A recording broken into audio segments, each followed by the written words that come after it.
Puji Tuhan, salam. Apa kabar Bapak Ibu Saudara yang dikasihi Tuhan? Siap untuk beribadah menyenangkan Tuhan, amin. Dan kita dasari ibadah kita pada hari ini dalam 2 Korintus 3 ayat yang ke-18. Saya bacakan demikian dan nanti kita akan baca bersama-sama. Dan kita semua mencerminkan kemuliaan Tuhan dengan muka yang tidak berselubung.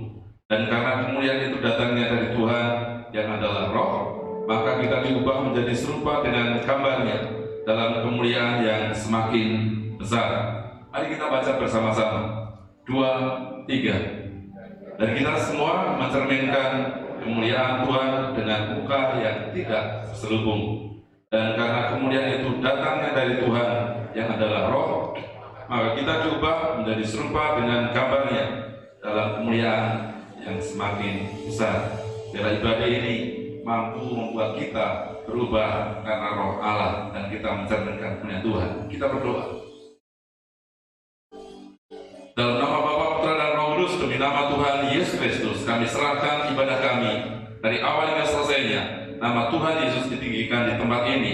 Urapi kami semua, urapi hamba-hambamu, semua Tuhan, dan kami semua merasakan kebaikan kekurangan Tuhan, sehingga kami merayakan dalam ibadah ini. Dan dalam ibadah ini ya Tuhan, nyatakan kuasa Allah di tempat ini. Kami semua diperbarui, akal kami, pikiran kami, hati kami, semua dijamah oleh Tuhan. Dan kami lebih maju lagi untuk kemuliaan Tuhan. Siap keberatan kami mencerminkan kemuliaan Tuhan. Dalam nama Tuhan Yesus Kristus, kami serahkan ibadah ini. Haleluya. Amin. Haleluya Yesus. Biarlah hadirat-Mu Tuhan memenuhi setiap kami ya Yesus. Haleluya Yesus.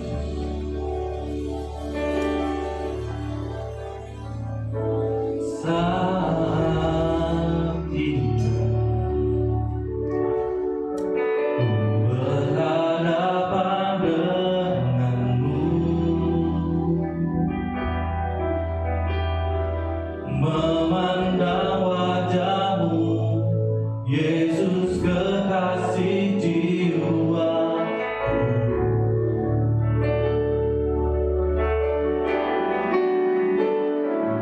Bawa daku erat dalam pelukan-Mu,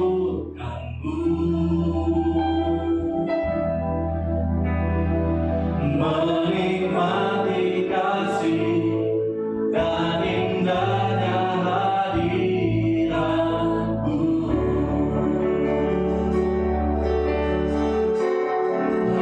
Hadirat-Mu Tuhan, ku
Thank you, Jesus.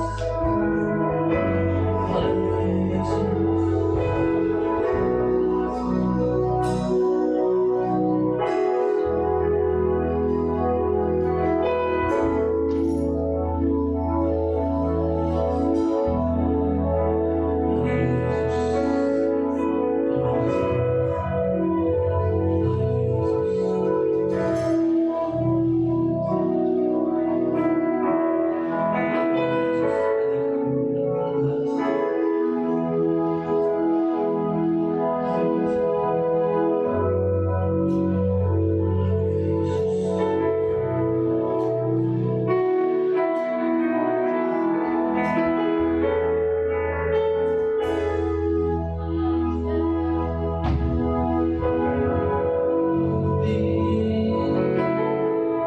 Segala rencanamu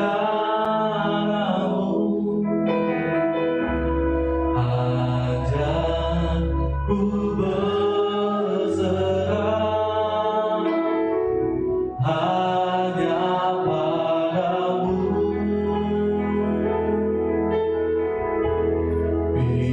Bimbinglah jalanku dalam terang firman-Mu, ajarku berharap hanya padamu. Ajarku mengerti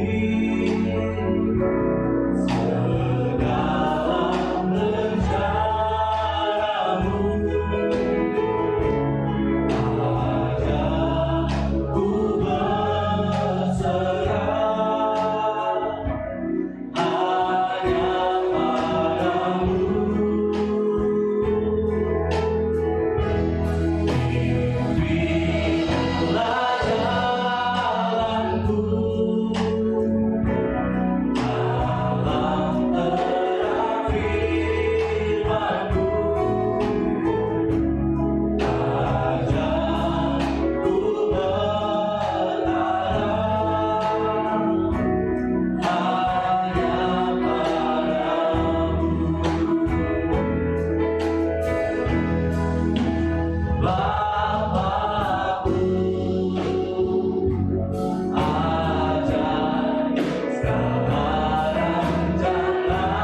bersorak-sorak demi nama-Mu ya Tuhan. Yang siap bersorak-sorak katakan amin. Haleluya. Kasihnya tak pernah berubah. Sekarang sampai selama-lamanya. Amin. Mari kita bersorak bagi nama Tuhan. Sebab Tuhan yang kita sembah adalah Tuhan yang baik. Haleluya.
silakan duduk. Mari kita persiapkan hati kita untuk mendengar firman Tuhan. Haleluya Yesus, haleluya Kudus.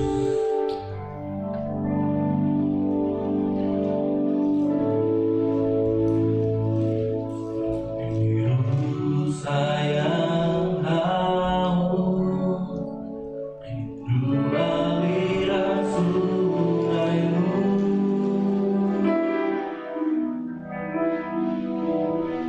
Hatiku tak tahan menunggumu.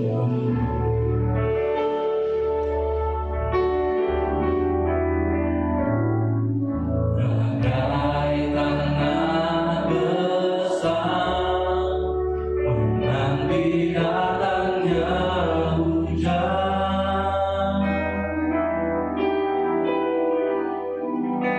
Begitu pun jiwaku, Tuhan.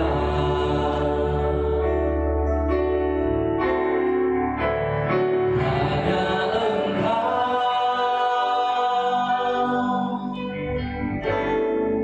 pribadi yang mengenal hatiku. Tiada yang tersembunyi bagimu. Seluruh isi hatiku Kau tahu, dan bawaku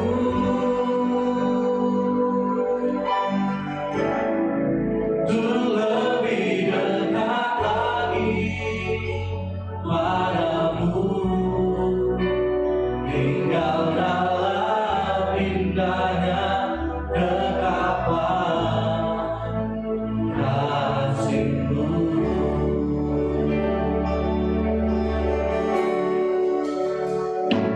Setiap sayang haus, rindu aliran sungaimu.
pujian dan penyembahannya kami naikkan pagi hari ini Tuhan. Menyenangkan hati Tuhan dan berkenan di hadapan-Mu ya Bapa. Maka setiap penyembahan kami Tuhan boleh naik ke hadapan-Mu. Hina kamasya. Urapi setiap kami Tuhan dengan roh. Urapi umat-Mu dengan kuasa-Mu Tuhan. Dan saat ini kami Tuhan kami menyediakan hati kami, menyediakan tanah hati kami yang terbaik untuk diisi dengan firman Tuhan. Haleluya, haleluya. Terima kasih Bapa, dalam nama Tuhan Yesus Kristus kami siap mendengarkan firman Tuhan dan siap mendengarkan firman Tuhan dan kita bersama-sama. Amin. Silakan duduk Bapak Ibu semua. Shalom. Puji Tuhan, senang sekali bisa ketemu lagi dalam ibadah raya yang pertama ini. Bapak Ibu apa kabar? Sehat semuanya ya, amin. Puji Tuhan, dan bulan ini kita akan terus mendengarkan tentang pembaharuan budi yang Tuhan kerjakan dalam setiap pribadi kita. Kita baca dalam Roma 12 ayat yang kedua.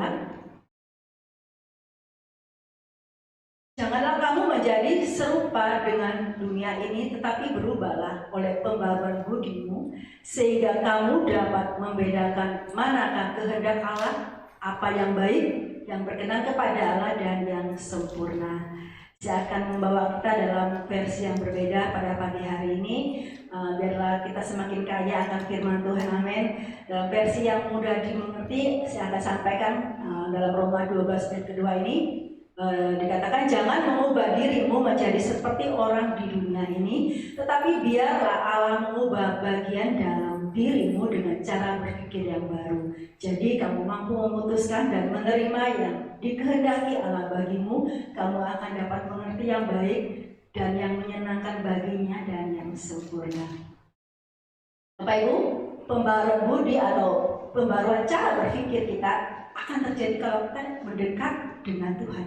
Saat kita memiliki intimasi dengan Allah, saat kita memiliki hubungan yang baik dengan Allah, maka akan terjadi pembaruan budi, pembaruan cara kita berpikir.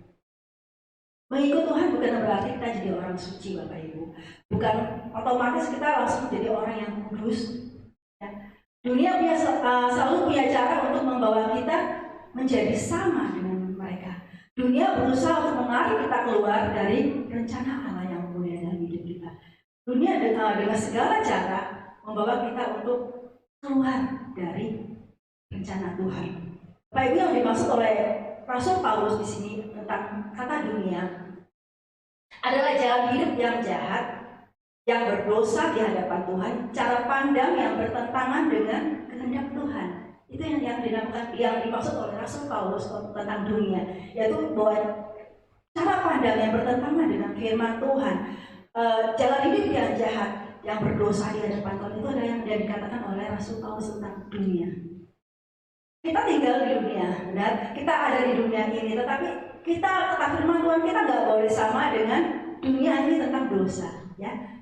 Dalam perbuatan dosa Tuhan katakan jangan sama dengan dunia ini. Kalau dunia berbuat dosa, anak-anak Tuhan dikatakan Tuhan jangan sama dengan dunia ini, jangan sama melakukan dosa seperti yang dilakukan oleh dunia. Saya umpamakan tentang ikan lautnya di sini ada ikan air tawar, air payau, air laut. Di sini saya akan sampaikan tentang ikan laut.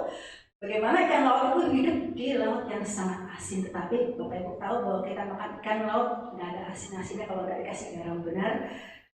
Dia tidak menjadi asin walaupun dia tinggal di tempat yang asin. Bapak Ibu, kita semua sangat dipengaruhi oleh lingkungan kita dan cara kita dibesarkan ya. Kita melihat kehidupan kita masing-masing, bagaimana lingkungan kita, bagaimana cara kita dibesarkan oleh orang tua kita. Dan itu mempengaruhi cara hidup kita, cara berpakaian kita, selera makan kita, betul? Setiap keluarga punya selera makan yang berbeda-beda, cara berpakaian yang berbeda-beda, tingkah laku yang berbeda-beda. Karena apa? Pengaruh lingkungan dan cara kita dididik dari kecil. Pengaruh lingkungan saya katakan sangat besar kepada kita. Akhirnya kita menjadi orang yang memiliki karakter yang berbeda-beda, betul? Kalau kita mempunyai orang tua yang mempunyai karakter yang kasar, otomatis kita juga jadi orang yang kasar. Kalau kita mempunyai orang tua yang lembut, yang halus, otomatis kita menjadi halus. Saya kasih contoh di sini Bapak Ibu tentang bahasa saja ya. Orang Solo dengan orang Tarakan. Ya, di sini ada Solo. Kebetulan Pak Gembala orang Solo dan saya orang asli Tarakan. Dan itu sangat apa ya, kontras. Orang Solo itu halus, ya, orang Solo itu lembut, ya, gitu. Tapi orang Tarakan, ya, tahu aja orang Tarakan bahasanya tas gitu ya. Kadang-kadang nyakitin hati gitu ya. Bagi orang lain, karena bahasa kita yang orang Tarakan saya katakan ya karena kami tinggal di Tarakan, lingkungan kami seperti ini dan bahasa kami seperti ini, ya, dan cara kami dibesarkan seperti ini, jadi pasti berbeda Bapak Ibu. Kemudian kalau kita bisa melihat perbedaan antara orang Eropa dengan orang Asia. Orang Eropa bagi mereka kalau mereka memakai baju minim itu biasa Bapak Ibu. Mereka memakai tank top biasa, mereka memakai baju yang pendek biasa. Mereka kalau udahnya kelihatan itu biasa ya. Saya ada nonton di YouTube seorang WL, orang bule, dia pakai tank top dan angkat tangan itu udah biasa bagi mereka. Kalau kita waduh gimana ya? Kalau WL kita pakai tank top kemudian angkat tangan, wah langsung jadi viral ya. Jadi karena budaya kita berbeda, kita berada di lingkungan yang berbeda, kita dibesarkan dengan cara yang berbeda dan hasilnya pun berbeda Bapak Ibu. Dan saya mau sampaikan bahwa cara makan kita juga bisa berbeda karena faktor lingkungan, benar. Saya boleh katakan orang Sulawesi dengan orang Krayan, ya, karena saya pernah ke Krayan beberapa kali dan saya melihat cara makan orang Krayan juga berbeda dengan orang Sulawesi. Orang Sulawesi senangnya bakar-bakar, betul. Tetangga saya banyak orang Bugis dan mereka hampir setiap hari membakar ikan. Saya jadi heran, kok demen banget ya dengan ikan bakar. Saya nggak suka banget dengan ikan bakar, tapi itulah cara hidup mereka. Kita nggak boleh membuat kamu jangan makan bakar terus deh, yang lain dong gitu ya. Tapi nggak bisa. Orang klien senangnya rebus-rebus, senang rebus-rebus ya. Ya kayak saya lihat Pak Yosua dulu, ya makan yang lain makan, tapi yang rebus-rebus lebih doyan. Kemudian orang Cina dengan orang Indonesia juga berbeda. Itu karena lingkungan. Orang China kalau masak hanya pakai bawang putih dengan jahe, ya. Hanya 2 macam itu dan dimasak berbagai macam, ya itu aja bumbunya. Ya. Tapi kalau orang Indonesia masaknya full rempah, benar. Rempahnya banyak sekali karena kaya dengan rempah-rempah Indonesia. Karena lingkungan. Dan saya ingat mertua saya waktu pernah tinggal di rumah, dia masak, ya. Karena saya ini orang biasa masak kan jahe dengan bawang putih. Saya lihat mertua saya masak bawang di rumah cepat habis, bumbu cepat habis, jadi saya kok cepat habis bawang saya. Saya nggak marah sampai saya kemudian mertua saya bilang, kamu masak kok nggak pakai bawang ya? Ya karena itu karena faktor lingkungan. Saya terbiasa dengan masak tidak pakai banyak rempah, benar. Dan firman Tuhan katakan supaya kita tidak menjadi serupa dengan dunia ini, solusinya adalah bahwa kita harus berubah oleh pembaruan budimu. Biarlah Allah mengubah bagian dirimu dengan cara berpikir yang baru. Tuhan katakan gitu. Jadi biarlah Tuhan yang mengubah bagian dalam diri kita dengan cara berpikir yang baru. Perubahan apa yang harus kita buat sebagai orang percaya, Bapak Ibu? Saya ada sampaikan dua. Yang pertama, merubah cara berpikir kita. Satu tokoh dalam firman Tuhan adalah Musa. Saya akan menyampaikan tentang Musa. Bagaimana Musa awalnya dia ragu akan panggilan Tuhan. Dia tidak mau melayani Tuhan seperti yang Tuhan mau. Awalnya, Musa berkata dengan satu alasan dalam Keluaran 3 ayat ke-11. Tetapi Musa berkata kepada Allah, siapakah aku ini, maka aku yang akan menghadapi Firaun dan membawa orang Israel keluar dari Mesir. Musa berkata, siapa sih aku Tuhan? Kenapa sih Tuhan memilih aku? Kenapa Tuhan tidak memilih orang lain untuk membawa bangsa ini keluar dari Mesir? Dengan kata lain bahwa Musa katakan gini, Tuhan, aku ini loh Tuhan banyak kelemahan. Aku ini loh Tuhan kasar. Aku ini pembunuh. Aku ini pernah kerja 40 tahun sebagai menjaga penggembala kambing domba. Bukan pekerjaan yang bagus, bukan pekerjaan yang keren. Jangan salah katakan, kenapa Tuhan pilih aku? Kenapa Tuhan menyuruh aku untuk membawa bangsa ini keluar dari Mesir? Ya, sedangkan masa laluku buruk. Aku pembunuh, aku kasar. Kemudian di dalam ayat yang ke-10 dari Keluaran 4 kita baca lagi, ada lagi alasan yang diberikan oleh Musa untuk menolak panggilan Tuhan. Keluaran 4 ayat ke-10, lalu kata Musa kepada Tuhan, Tuhan, aku tidak pandai bicara, dahulu pun tidak, dan sejak Engkau berfirman kepada hamba-Mu pun tidak, sebab aku berat mulut dan berat lidah. Bagaimana aku jadi pemimpin kalau aku tidak bisa ngomong? Gimana aku bisa memimpin bangsa ini kalau aku tidak bisa ngomong? Aku nggak pandai ngomong, kata-kataku kasar, kata-kataku lambat, aku nggak pandai menyusun kata-kata. Itu alasan Musa. Musa memberikan alasan kepada Tuhan supaya Tuhan tidak memakai dia. Tetapi kita percaya bahwa Tuhan itu tidak pernah salah pilih. Amin. Banyak alasan yang diberikan oleh Musa, dan tidak jarang kita pun seperti Musa. Benar? Saat Tuhan berfirman kepada kita, pagi hari itu kalau Tuhan berfirman melalui hamba Tuhan, ayo kita gabung dalam pelayanan, ayo bareng-bareng melayani Tuhan. Terkadang kita berkata, aku nggak bisa. Ya, saya sering mendengar anak-anak muda, aku nggak bisa, suaraku jelek. Kemudian aku nggak ada waktu, kayaknya aku sibuk 24 jam itu full gitu ya, nggak ada waktu. Ada lagi alasan yang lebih nyeleneh. Umurku baru 30, tunggulah 40 baru aku melayani Tuhan. Ya sempat tua gitu ya.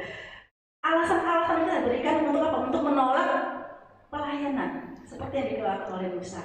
Kemudian kita baca dalam Keluaran 4 ayat yang ke-17. Saya mengatakan Tuhan agak sedikit memaksa kepada Musa ya. Kita baca dalam Keluaran 4 ayat ke-12. Karena Tuhan tahu Musa tuh bisa gitu loh. Oleh sebab itu pergilah, aku menyertai lidahmu dan mengajar engkau apa yang harus kau katakan. Waktu Musa berkata, aku nggak bisa ngomong Tuhan, aku berat lidah, aku nggak bisa ngomong. Tuhan katakan, pergilah, aku menyertai lidahmu, aku akan mengajar engkau apa yang harus kau katakan. Apalagi yang kurang, ya? Apalagi yang kurang dari pimpinan Tuhan. Tuhan katakan, pergilah, lidahmu itu akan berkati supaya kau bisa ngomong. Kemudian dalam Keluaran 4 ayat ke-17 selanjutnya dikatakan, dan bawalah tongkat ini di tanganmu yang harus kau pakai untuk membuat tanda-tanda mujizat. Tongkat itu adalah lambang kuasa. Tongkat itu adalah lambang otoritas ya. Dalam tongkat pengembalaan berarti Tuhan mempercayakan Musa untuk jadi seorang pemimpin. Tuhan katakan ada kuasa yang menyertai pelayananmu, jangan takut. Kalau Tuhan katakan, aku Immanuel menyertaimu, memberikan kata-kata yang harus kamu ucapkan, dan aku memberikan kuasa kepadamu untuk melakukan mujizat. Penyertaan Tuhan ada atas pelayanan Musa. Apalagi yang kurang yang Tuhan berikan. Dan kalau Tuhan memanggil kita, Bapak Ibu, saya sangat yakin bahwa Tuhan tidak pernah salah pilih. Amin. Tuhan tidak pernah salah memilih Bapak Ibu Saudara. Kenapa? Tuhan katakan, Dia pasti akan menyertai kita, dan Dia akan memperlengkapi kita dengan kuasanya. Allah mengubah bagian dalam diri Musa dengan cara berpikir yang baru, dan akhirnya kita melihat bahwa Musa menjadi seorang pemimpin yang hebat. Benar, bahwa Tuhan memakai Musa dengan begitu hebatnya untuk membawa bangsa ini keluar dari Mesir. Dan yang kedua adalah Yusuf. Saya katakan di sini Yusuf adalah Yusuf anaknya Yakub, anaknya Rahel ya, karena banyak Yusuf di firman Tuhan. Yusuf anaknya Yakub, kita tahu bahwa Yusuf ini memiliki cara pandang yang baik dan dia selalu melihat dengan cara pandangnya Allah. Yusuf itu biografinya adalah dia adalah anak yang ke-11, anak kesayangan dari Yakub. Dan kalau kita berbicara tentang kesayangan berarti dia berbeda, benar? Dan orang tuanya membedakan dia dari saudara-saudaranya sehingga saudara-saudaranya menjadi iri hati. Saudara-saudara Yusuf menjadi benci kepada Yusuf. Apalagi dikatakan, aku bermimpi, kata Yusuf, kalian itu menyembah aku, kalian itu tunduk kepada aku. Tambah marah saudara-saudara Bapak Ibu. Kemudian mereka berikhtiar untuk membunuh Yusuf, tetapi akhirnya berubah. Kemudian dia dijual kepada orang Mesir, kemudian menjadi budak. Dan akhir banyak cerita dilaluinya, keadaan-keadaan yang dilalui oleh Yusuf, dia akhirnya dipenjara bukan karena kesalahannya. Kita tahu bahwa dia digoda oleh istrinya Potifar. Walaupun banyak hal yang dialami oleh Yusuf, penderitaan, hal-hal negatif dalam hidupnya, Yusuf memiliki cara pandang Allah. Dia tidak pernah marah dengan saudara-saudaranya. Dia tidak marah kepada Tuhan. Ya, kalau Tuhan memberikan mimpi kepada Yusuf, seharusnya semuanya berjalan dengan baik. Amin. Menurut Yusuf. Tapi kenapa aku mengalami hal ini? Kenapa aku mengalami penderitaan yang begitu luar biasa sampai aku mau dibunuh oleh saudaraku? Tetapi firman Tuhan luar biasa. Yusuf adalah satu pribadi yang luar biasa. Saya katakan kenapa? Dia tidak menaruh kemarahan, dia tidak benci kepada saudara-saudaranya, apalagi kepada Tuhan. Kejadian 45 ayat ke-5. Dikatakan, tetapi sekarang janganlah bersusah hati dan janganlah menyesali diri karena kamu menjual aku ke sini, sebab untuk memelihara kehidupanlah Allah menyuruh aku mendahului kamu. Nah, kata lain dikatakan oleh Yusuf, ini adalah rencana Tuhan bagi saya dan saudara-saudara saya. Jadi jangan merasa susah hati, jangan merasa menyesali karena menjual aku kepada orang Mesir. Yusuf berkata begitu karena apa? Karena Yusuf berkata bahwa ini adalah rencana Tuhan bagi Yusuf. Dan akhirnya kalau kita mendengar cerita ini, bahwa Yusuf membawa kebaikan bagi keluarganya ya. Dalam masa kelaparan 7 tahun, keluarganya masih bisa menikmati makanan yang baik. Karena apa? Karena Yusuf menjadi penguasa di Mesir. Luar biasa bahwa saat kita mengalami hal buruk dalam hidup kita, barangkali Bapak Ibu saat ini mengalami hal-hal buruk dalam hidup kita jangan berkata kepada Tuhan, Tuhan jahat ya. Seperti Yusuf gak pernah bilang sama Tuhan, Tuhan itu jahat. Dan kita juga gak boleh ngomong, Tuhan itu jahat, Tuhan itu gak adil sama aku, Tuhan itu tega, Tuhan itu kenapa membiarkan aku mengalami musibah ini ya. Kita jangan katakan sama Tuhan, karena apa? Jangan berpikir negatif tentang rencana Allah dalam hidup kita. Karena apa? Seperti Yusuf katakan, ini adalah rencana Tuhan. Ini adalah kehendak Tuhan di dalam hidupku. Amin. Kita mau belajar, biarlah pikiran kita diubahkan oleh Tuhan. Melihat hal-hal yang negatif dan kita ubah menjadi sesuatu yang positif. Memperkatakan perkataan yang positif atas rencana Tuhan dalam hidup kita. Nah, Bapak Ibu terkasih, Allah memakai kelemahan kita. Allah memakai pengalaman hidup kita. Allah memakai masa lalu kita untuk membentuk karakter Bapak Ibu Saudara, untuk menggenapi rencana dalam hidup kita. Dan saya percaya bahwa tidak ada yang kebetulan bagi Tuhan. Amin. Dari lahir kita sampai saat ini semua ada dalam rencana Tuhan. Amin. Oke, dan perubahan apa yang harus kita buat selain merubah cara pikir? Yang kedua adalah membuang pikiran yang lama. Bapak Ibu, saat kita dibaptis ya, di tempat ini berapa banyak sudah dibaptis.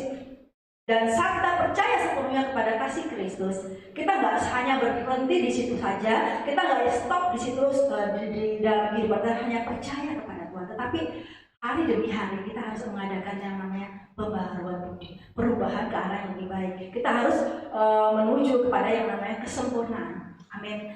Tuhan katakan berubah itu perlu proses, benar. Tuhan mengizinkan kita diproses oleh orang-orang terdekat kita. Misalnya suami diproses oleh istri, istri diproses oleh suami dan sebagainya. Dan sebagainya.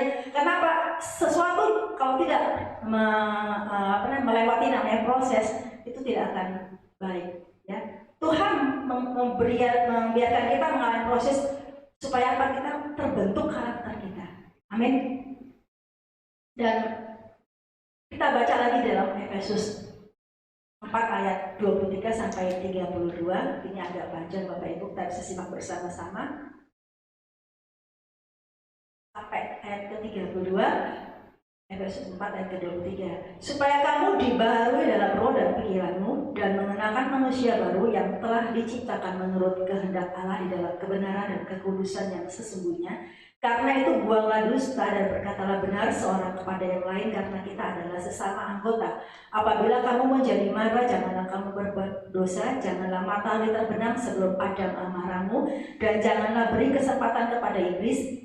Orang yang mencuri, janganlah ia mencuri lagi, tetapi baiklah ia bekerja keras dan melakukan pekerjaan yang baik dengan tangannya sendiri, supaya ia dapat membagikan segala sesuatu kepada orang yang berkekurangan.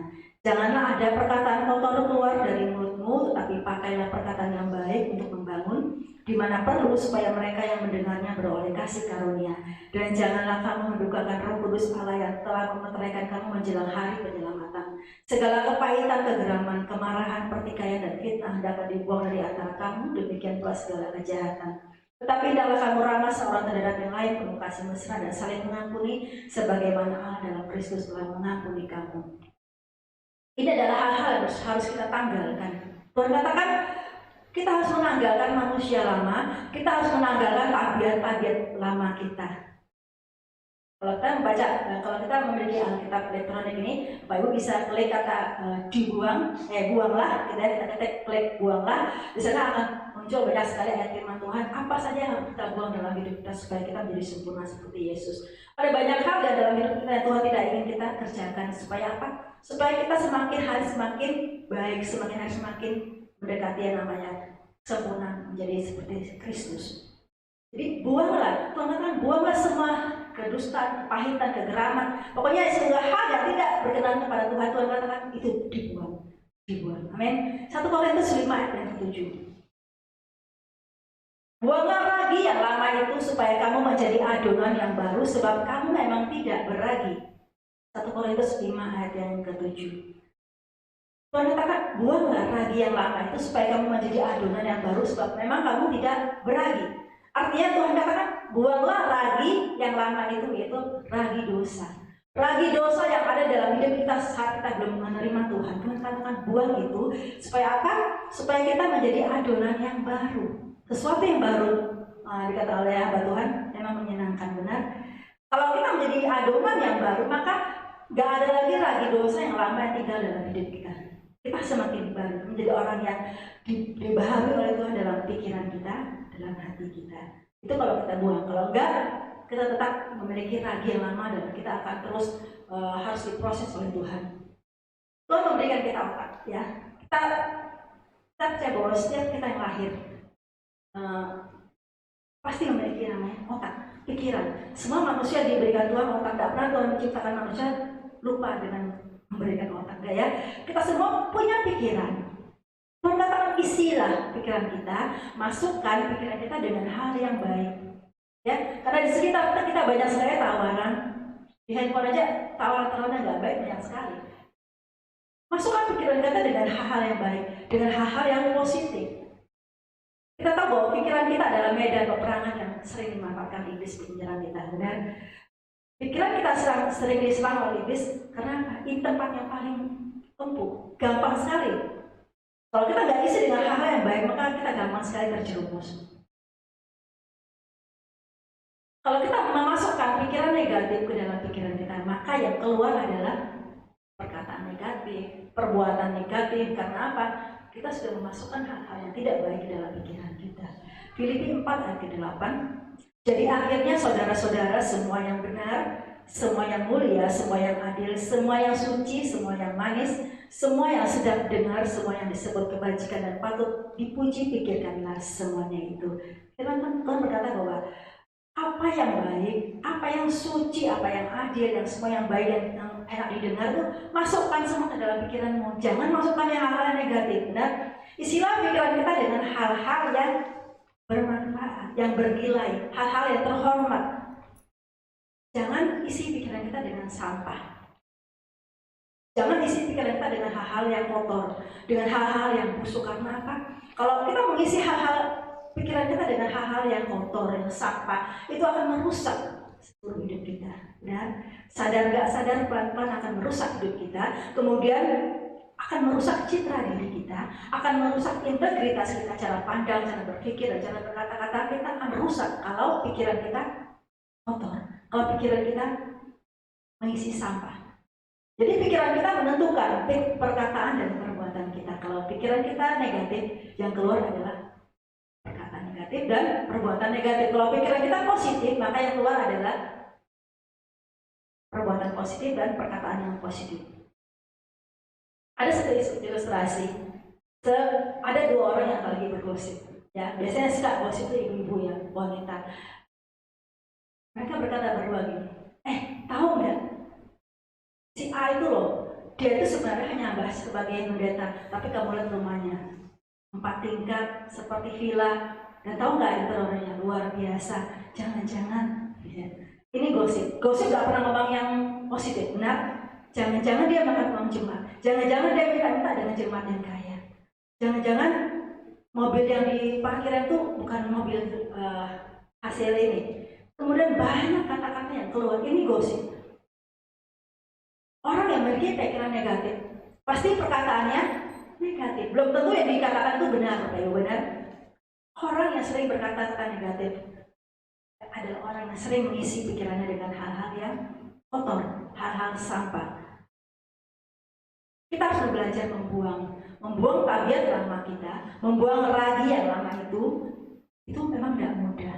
Gak instan. Kalau kita katakan ini nggak serta-merta kita bisa membuangnya, karena apa? Perlu proses, perlu waktu.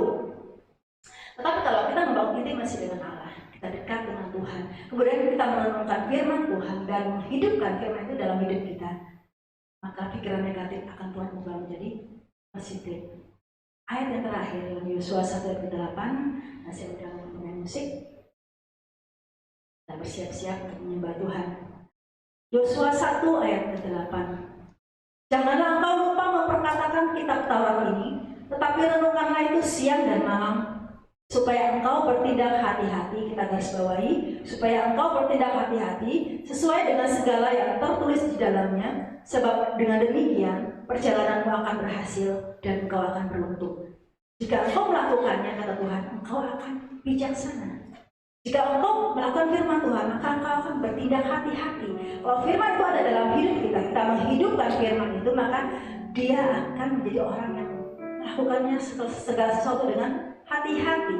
Kita akan menjadi orang yang bijaksana. Amin. Haleluya. Bulan Februari ini, Tuhan mengingatkan supaya kita jangan menjadi sama dengan dunia. Berubahlah cara berpikir kita, cara bersikap kita, cara berkata-kata kita,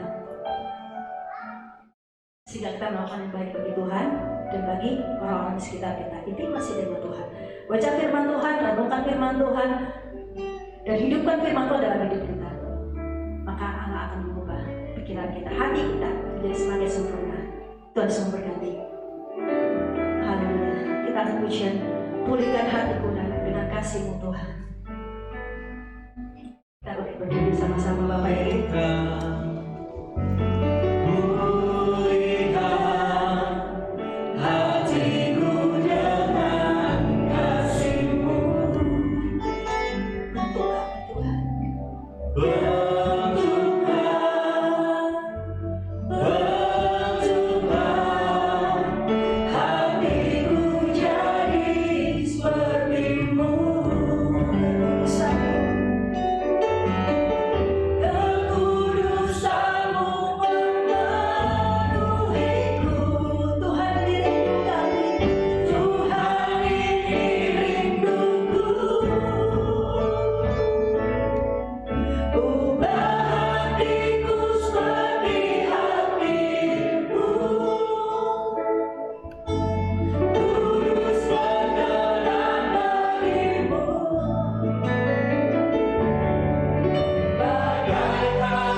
perubahan di hatiku.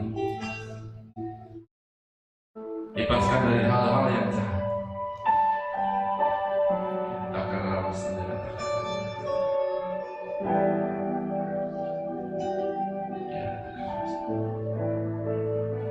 Kalau saudara sudah memohon ke hadapan Tuhan untuk mengubah, Allah memperbarui hidup di hati kita, pikiran kita. Sekarang saudara silakan berdoa buat keluarga masing-masing. Doakan yang baik, perkatakan yang baik terhadap keluarga saudara. Tak istri kepada suami, kepada anak-anak. Saudara perkatakan yang baik, memohon ke hadapan Tuhan hal yang baik tentang keluarga saudara.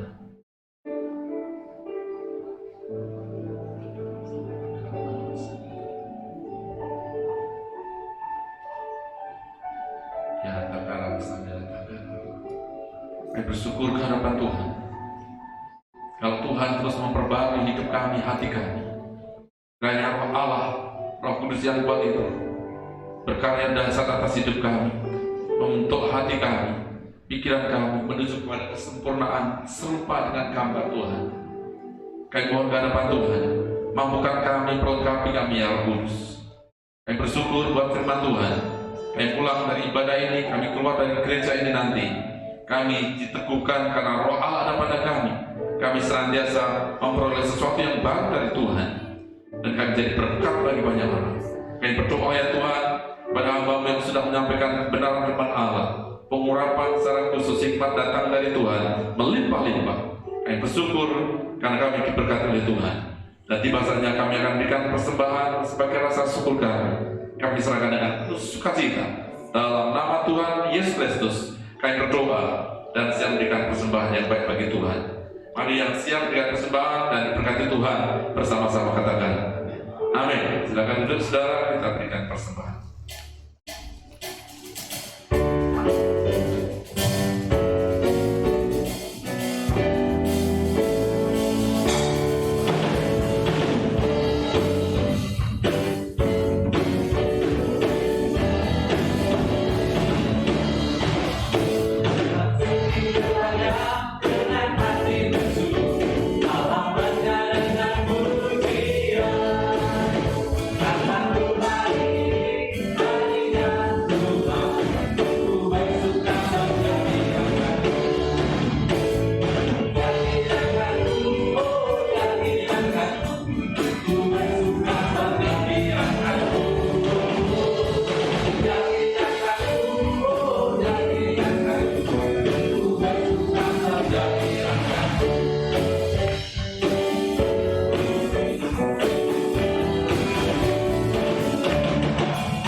Ibadah kedua jam 10. Dan selamat datang bagi saudara-saudara yang baru pertama kali hadir. Mungkin nanti bisa dilanjut ibadah yang kedua. Tetapi semuanya kami serahkan kepada saudara yang baru pertama kali hadir. Ibadah kedua jam 10 pagi. Dan ibadah yang ketiga setengah 5. Ibadah terakhir nanti jam 7 malam. Jadi kita tatap muka cuma pada hari Minggu. Di tengah minggu kita masih online. Saudara bisa mengikuti pengumuman-pengumuman melalui medsos di gereja kita ini, medsos yang kita punya di gereja ini. Dan sekali ada di antara kita yang baru pertama kali hadir, kami mengundang yang baru hadir yang di belakang, saudara-saudara semua nanti bisa bergabung di ibadah jam 10, sebentar lagi akan kita mulai. Dan di ibadah online jam 10.30 nanti juga akan ada ibadah online. Itu saja yang perlu saya sampaikan kepada saudara semua. Jaga kesehatan saudara, jaga kesehatan keluarga kita, dan saling mengingatkan satu sama lain supaya hidup kita ini jauh lebih baik daripada kemarin-kemarin. Setuju katakan? Amin. Yang diberkati Tuhan, boleh lambaikan tangan saudara dan katakan sama-sama, hidupku harus berubah. Sama-sama katakan demikian. 2, 3. Ada pembaruan dalam hidup kita. Mari kita berdoa. Bapa di surga, kami bersyukur kehadapan-Mu. Kiranya berkat ilahi tercurah atas kami semua di akhir ibadah ini, dan kami pulang diberkati Tuhan. Saudara-saudara dikasih Tuhan, angkat tangan saudara, pandang Tuhan. Sekarang pulanglah dan terima kasih, sukacita, damai sejahtera dari Allah Bapa, Anak dan Roh Kudus. Demi nama Tuhan Yesus Kristus, mulai hari ini sampai selama-lamanya. Diberkati keluarga rumah tangga, diberkati usaha pekerjaanmu, diberkati kesehatanmu, dan diberkati pelayananmu. Apa yang engkau kerjakan dibuat Allah berhasil, beruntung, dan berkemenangan. Ada yang percaya Allah menyertai, memberkati, melindungi kita semua. Katakan dengan penuh iman bersama-sama. Amin. Salam, Tuhan Yesus berkati.